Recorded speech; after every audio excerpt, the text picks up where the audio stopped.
अल्हम्दुलिल्लाह वस्सलातु वस्सलामु अला रसूलिल्लाह व अला आलिहि व अस्हाबिहि अजमईन अम्मा बाद अऊज़ु बिल्लाहि मिनश शैतानिर रजीम बिस्मिल्लाहिर रहमानिर रहीम वकुल जाअल हक व ज़हक़ल बातिल इन्नल बातिल काना ज़हूक़ा रब्बिश्रह लिी सदरी व यस्सिर ली अमरी वहलुल उक़दतम मिन लिसानी यफ़क़हू क़ौली। अस्सलामु अलैकुम व रहमतुल्लाहि व बरकातुहू। नाज़रीन, मैं आप सभी का इस्तकबाल करता हूँ इस शो डिफेंस ऑफ इस्लाम में, जिसमें हम आज के एपिसोड में देखेंगे और भी जो सवाल इस्लाम के बारे में होते हैं उसका जवाब क्या है, उसको हम लोग आज इंशाल्लाह देखेंगे। आज के एपिसोड में जो सवाल हम लेंगे वो ये कि अक्सर मीडिया में और सोशल मीडिया में ये सवाल करते हुए हम लोगों को पाते हैं कि अक्सर जो मुसलमान होते हैं वो आतंकवादी होते हैं, या अक्सर आतंकवादी वो मुसलमान ही होते हैं। दुनिया में फिर इस्लाम क्यों आतंक के साथ जोड़ के देखा जा रहा है? आतंकी मुसलमान निकल रहे हैं, मतलब क्यों इतना ज्यादा इस रिलीजन में कट्टरपंथ दिख रहा है? तो अगर आपको बेसिक हिस्ट्री का नॉलेज होगा, थोड़ा सा इतिहास का नॉलेज होगा, उसका इल्म होगा, या आपका खुद का थोड़ा सा भी रिसर्च होगा, तो आपको पता चलेगा कि ये बात सरासर गलत है। हिस्ट्री में किस इंसान ने सबसे ज्यादा लोगों को मारा? तीन लिस्ट में सबसे ऊपर तीन लोगों का नाम आता है। हिटलर, जो कि जर्मनी का डिक्टेटर था, उसने 6 मिलियन यानी कि 60 लाख यहूदियों को मारा, 6 मिलियन ज्यूस को। आपको पता है कि वो कौन था? वो एक क्रिश्चियन था। उसी तरह सेकेंड नंबर पे नाम आता है जोसेफ स्टालिन का, जिसने 20 मिलियन लोगों को मारा। 14 मिलियन लोगों को सिर्फ उसने भूख से तड़पा तड़पा के मार डाला। एरियाज को ब्लॉक कर दिया था, उसके बाद ना ही वहाँ अनाज गया, ना ही वहाँ खाने के सामान गया, और फिर लोग भूख से तड़प के मर गए। जोसेफ स्टालिन कौन था? वो कम्युनिस्ट, एथिस्ट था। तीसरे नंबर पे माओ जेडंग का नाम आता है, वो भी चाइना का रूलर था। वो भी कौन था? वो भी नॉन मुस्लिम यानी कि एथिस्ट कम्युनिस्ट था।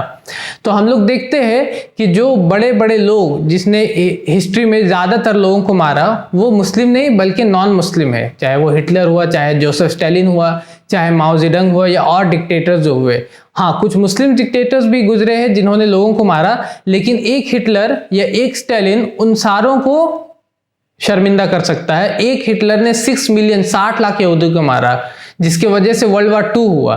तो हम लोग देखते हैं हिस्ट्री का अगर आप थोड़ा सा भी नॉलेज रखते हैं तो आपको पता चलेगा कि ये बात बोलना कि सिर्फ मुस्लिम ही टेररिस्ट होते हैं या मुस्लिम ही सिर्फ लोगों को मारते हैं, ये सरासर गलत है।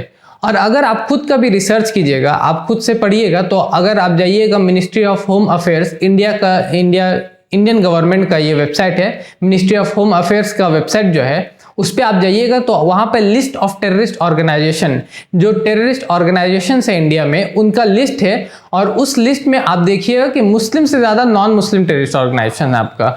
उसी तरह एक और वेबसाइट है south east Asian terrorism portal, उस पर भी अगर आप जाइएगा तो वहां पर भी आपको सिर्फ जम्मू कश्मीर के छोड़ के एरिया को, बाकी जितना भी आपको लिस्ट मिलेगा वहां पर जितने भी टेररिस्ट ऑर्गेनाइजेशन है वो नॉन मुस्लिम है। इंडिया में जितने भी और एरियाज में जो है, आप चाहे वो असम का हो गया, उल्फा हो गया, या साउथ का लिबरेशन तमिल टाइगर्स एलम हो गया, या माओइस्ट हो गए, या नक्सल्स हो गए, ये सारे के सारे नॉन मुस्लिम है। तो ये बात बोलना कि अक्सर आतंकवादी मुस्लिम होते हैं, ये सरासर गलत है। और लेकिन ये चीज़ होता है हमारे यहाँ कि मीडिया में जब भी आउटरीच होता है या मीडिया में जब भी बोला जाता है तो अक्सर मुसलमान को उसमें ब्लेम कर दिया जाता है। मैं हिंदुस्तान टाइम्स का आर्टिकल पढ़ रहा था, उसमें एक राइटर वो लिखते हैं कि is it not the case that the very first person, कि क्या ये केस नहीं है कि जब भी कोई बॉम्ब ब्लास्ट होता है तो सबसे पहले जो नाम आता है वो मुसलमानों का होता है? और is it not the case, क्या ये केस नहीं है कि अक्सर बार वो लोग छूट जाते हैं?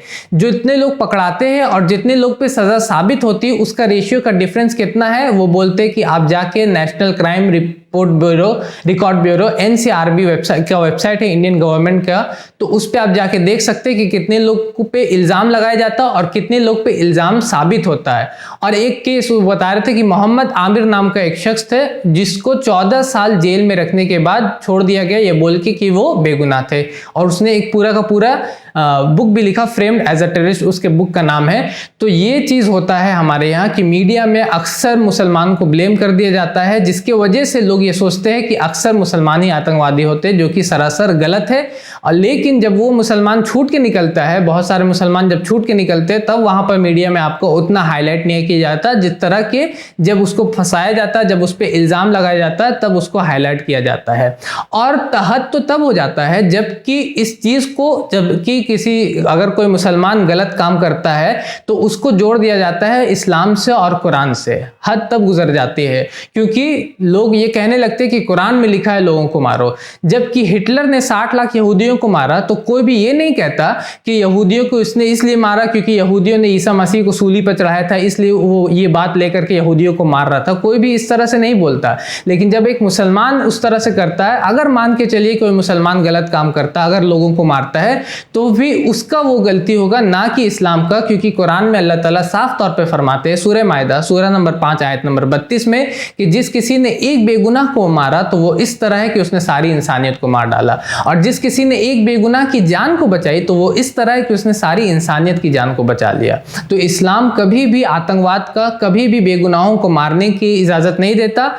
हाँ, ये बात अलग है कि लोग इल्ज़ाम लगाते हैं और मीडिया में इसको हाईलाइट किया जाता है, जबकि आपका खुद का रिसर्च रहेगा और आपकी खुद को हिस्ट्री की नॉलेज रहेगी, इतिहास का आपको इल्म रहेगा, तो आपको पता चलेगा कि ये बहुत भी बड़ा मिथ है जो कि ये बताया जाता है कि अक्सर मुसलमान आतंकवादी होते हैं। हमारे पास आतंकवादी हर ग्रुप से है, चाहे वो मुस्लिम हो, चाहे वो गैर मुस्लिम हो, चाहे वो हिंदू हो, चाहे वो क्रिश्चियन हो, चाहे वो बुद्धिस्ट हो, चाहे वो एथिस्ट हो, चाहे वो नक्सल्स हो, चाहे वो उल्फा हो, चाहे वो बब्बर खालसा इंटरनेशनल हो, चाहे वो सिख हो, हर ग्रुप से टेररिस्ट होते हैं। और ये कहना कि सिर्फ मुसलमान ही आतंकवादी है, ये सरासर गलत है। वाखिर दावाना अनिल हम्दुलिल्लाहि रब्बिल आलमीन। हमारे चैनल IRPC इंडिया को सब्सक्राइब करें और बेल बटन पे क्लिक करें ताकि हमारा सारा वीडियो आप तक ज़रूर पहुँचे।